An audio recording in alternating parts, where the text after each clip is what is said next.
할렐루야. 새날 새 아침이 또 우리에게 주어졌습니다.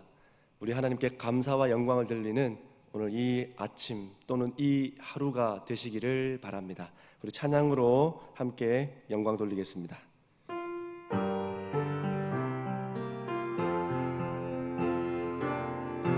우리는 주의 백성이오니 주의 그 큰 이름 선포합니다.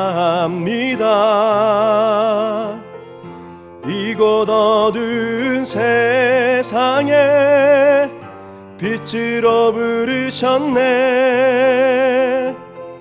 주의 얼굴 구할 때 역사하소서.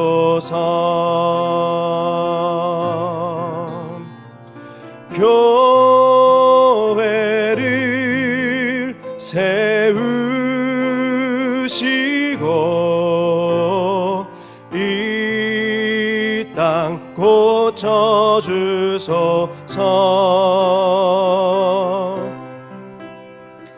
주님 나라 임하시고 주 뜻 이루어지다.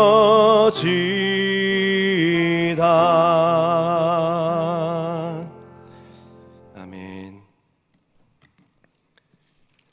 자, 오늘 우리에게 주신 하나님 말씀은 여호수아 12장 6절과 7절입니다.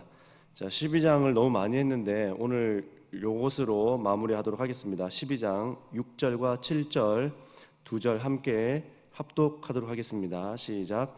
여호와의 종 모세와 이스라엘 자손이 그들을 치고 여호와의 종 모세가 그 땅을 르우벤 사람과 갓 사람과 므낫세 반 지파에게 기업으로 주었더라.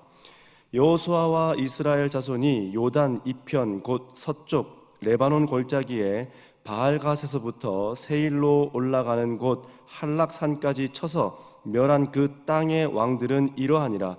그 땅을 여호수아가 이스라엘의 지파들에게 구분에 따라 소유로 주었으니. 아멘. 하나님께서 이스라엘 백성 전체를 애굽에서 이끌어낸 이유가 무엇일까요?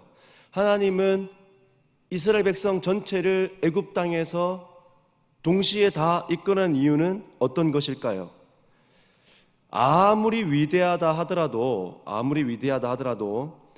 혼자서 가는 길이 아니기 때문입니다. 그가 아무리 능력이 많고 뛰어나다 하더라도 혼자서 갈 수 있는 길이 아니기 때문입니다. 순종의 길은 홀로 갈 수 있는 길이 아님을 우리에게 알려줍니다. 순종은 혼자 하는 게 아니라 함께 하는 것입니다. 자, 6절에 보면요, 이렇게 나와 있습니다. 여호와의 종 모세와 이스라엘 자손이 그들을 치고 라고 이야기합니다. 분명히 지금 말하고 있죠. 여호와의 종 모세와 이스라엘 자손이, 개인이 아니라 팀으로서의 모세의 이름이 등장하고 있는 겁니다. 모세가 있고요, 그리고 이스라엘 자손들도 함께 그들을 쳤다라는 겁니다. 그리고 가장 중요한, 보이지는 않지만 여전히 계신 주님과 함께 이 모든 일들을 도모했다는 이야기입니다. 혼자 하는 것이 아니라 팀으로 같이 했다라는 것이죠. 출애굽할 때에 모세가 선두에서 지휘했을 때에 한번 일을 생각해 보십시오. 10가지 재앙으로 출애굽을 성공적으로 이끌어낸, 출애굽을 성공적으로 해낸 이 모세와 이스라엘 백성들. 자, 근데 그때 문설주와 좌우임방에 피를 바르라고 하는 그 말에 백성들이 따르지 않았다면, 백성들이 듣지 않았다면 어떻게 되었을까요?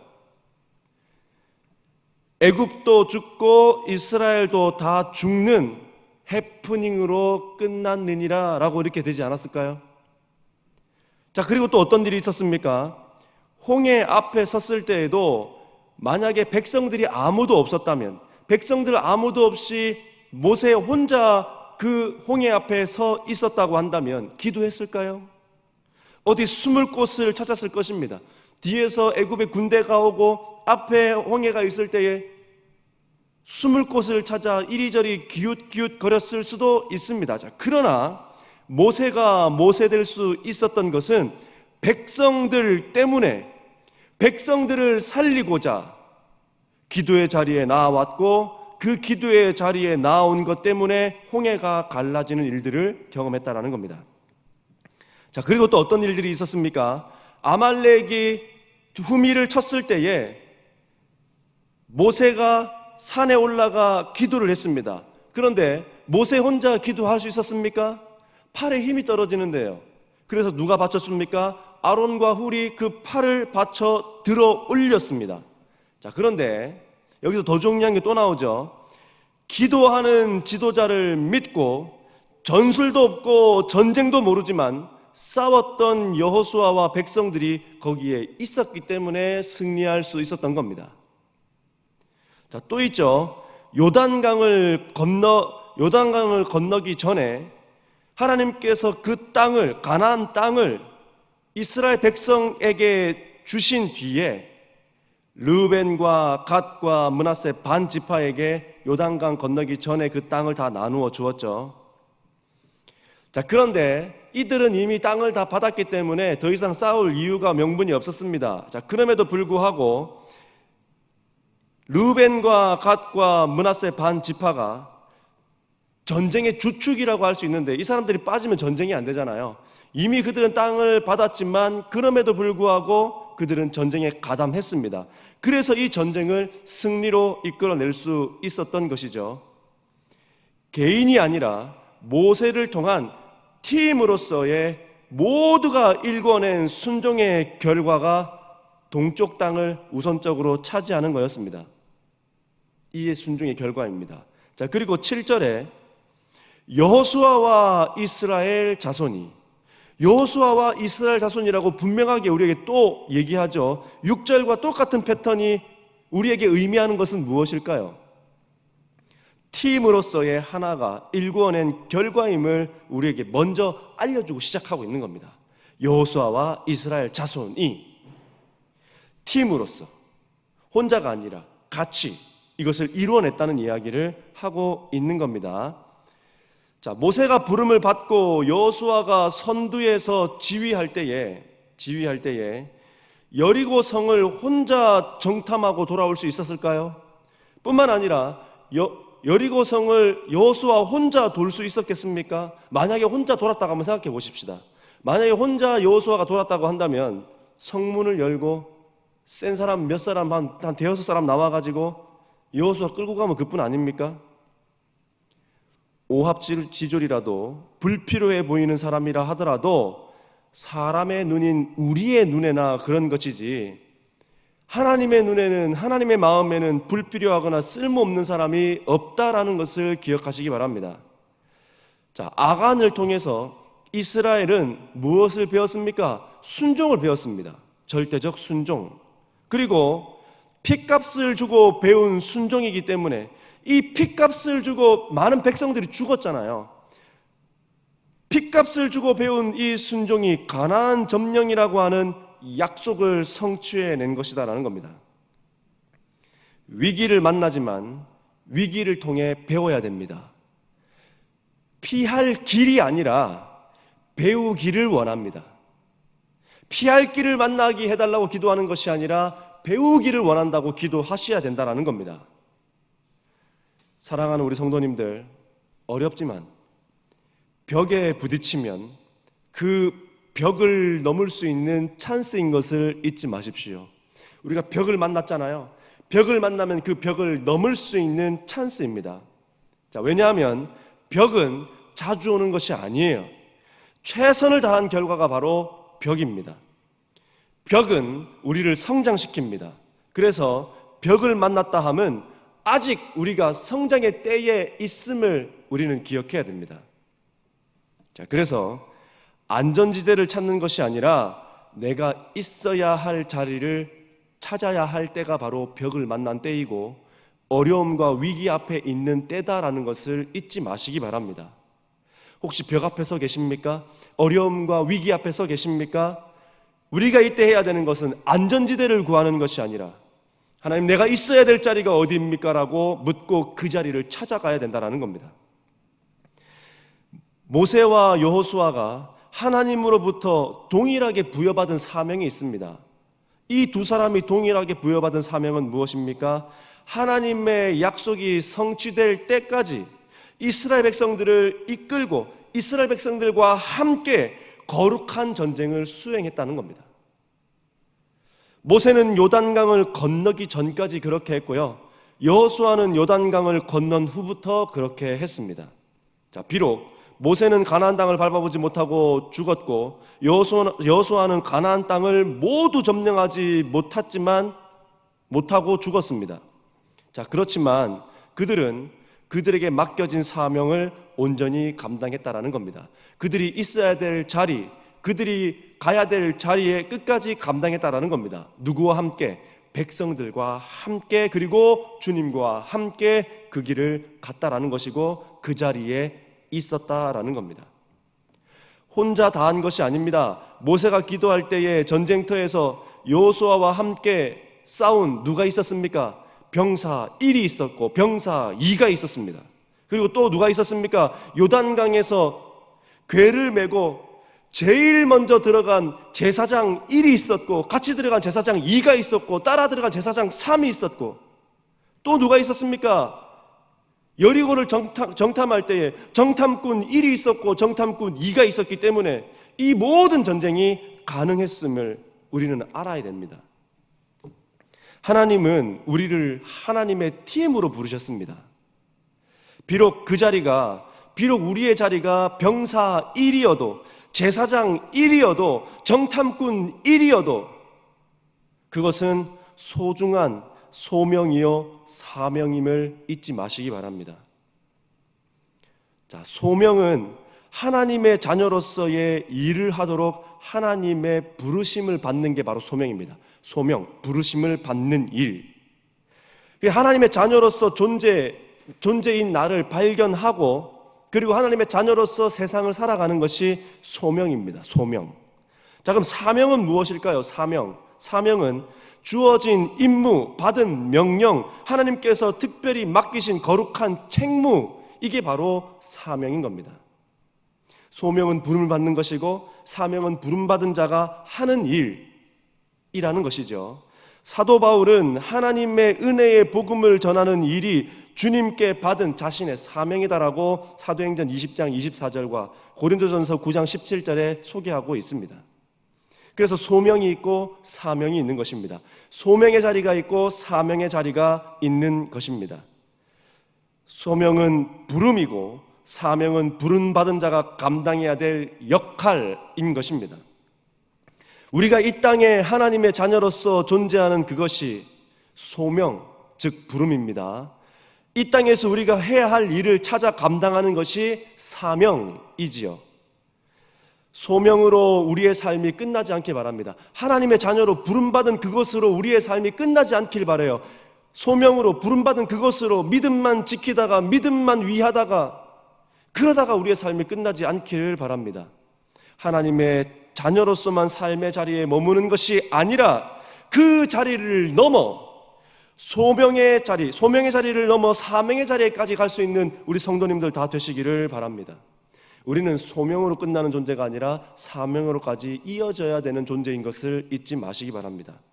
하나님의 자녀로서의 자리와 맡기신 것을 다시 기억하고 모세가 그랬듯 여호수아가 그랬듯 백성 1과 병사 1이 그랬듯 출애굽이라고 하는 부름으로 끝나는 것이 아니라 믿음의 여정 안에서 해야 될 역할, 감당해야 될 사명, 그래서 우리가 팀의 일원으로서 우리에게 맡겨진 사명들을 감당해낼 수 있는 믿음의 사람들 다 되시기를 바랍니다. 하나님은 우리를 동역자로 세우셔서 우리를 통해 하나님의 나라를 이루어 가신다라는 겁니다. 하나님은 우리에게 하나님의 계획을 알려주세요. 뭐 할 때요? 소명받은 자가 하나님의 뜻을 묻고 또 기도하기 시작할 때에 사명의 자리에 나아갈 수 있도록 그 계획을 알려주시고 비전을 심어주시고 감당할 능력을 부어주신다라는 겁니다. 성도는 하나님의 나라를 세우기 위해 선택받은 일꾼들이라는 사실을 꼭 기억하고 삶의 자리에서 사명을 감당해내기 시작해야 된다는 겁니다. 왜요? 우리를 소명, 하나님의 자녀로 부르는 것으로 끝난 것이 아니라 사명, 거기서 감당해야 될 맡겨진 특별한 임무가 있기 때문에 그렇다라는 겁니다. 혼자 한 게 아니에요. 하나님도 혼자 다 하실 수 있지만 혼자 하지 않습니다. 사람을 통해 역사하시고 사람과 함께 하나님의 나라를 이루어 가신다라는 겁니다. 우리는 하나님의 팀입니다. 팀은 팀원으로서의 역할이 있는 겁니다. 그 역할을 찾아서 감당하시기를 부탁드립니다. 비록 우리에게 맡겨진 역할이 여리고 성을 도는 수많은 백성들 중에 하나, 백성 220번이라 하더라도 또는 백성 221번이라 하더라도 어느 누구에게 눈에 띄지 않는 역할이라 하더라도 우리는 각자의 삶의 자리에서 부름받은 역할이 있다라는 것을, 부름받은 사명의 자리가 있다라는 것을 꼭 기억하시기 바랍니다. 여호와의 종 모세와 이스라엘 자손이, 여호수아와 이스라엘 자손이 같이 했습니다. 함께 했습니다. 그리고 순종의 결과가 지금 12장 전체를 통해서 우리에게 알려주는 것은 하나님께서 우리에게 주신 그것을 이들이 순종이라고 하는 팀의 결과로 이루어냈다. 우리는 하나님의 팀으로서 인도네시아에 또 어떤 지역에 부름을 받아 보냄을 받았습니다. 그러면 그곳에서 우리가 해야 될 역할, 즉 사명이 있는 것이지요. 하나님께로부터 부여받은 특별한 사명, 소임. 이것을 물으셔야 됩니다. 이것을 묻기 시작해야 됩니다. 그래야 소명의 자리에서 사명의 자리까지 나아갈 수 있는 겁니다. 소명의 자리에서 사명의 자리까지 나아가는 오늘 이 한날이 되시기를 바랍니다. 그래서 내 존재의 이유와 내 존재의 역할을 분명하게 알아. 눈에 띄지 않는 백성 220번이라 하더라도, 백성 221번이라 하더라도 맡겨진 소임을 충분히 감당해내는 우리 모든 성도님들 되시기를 부탁드립니다. 기도하겠습니다. 하나님,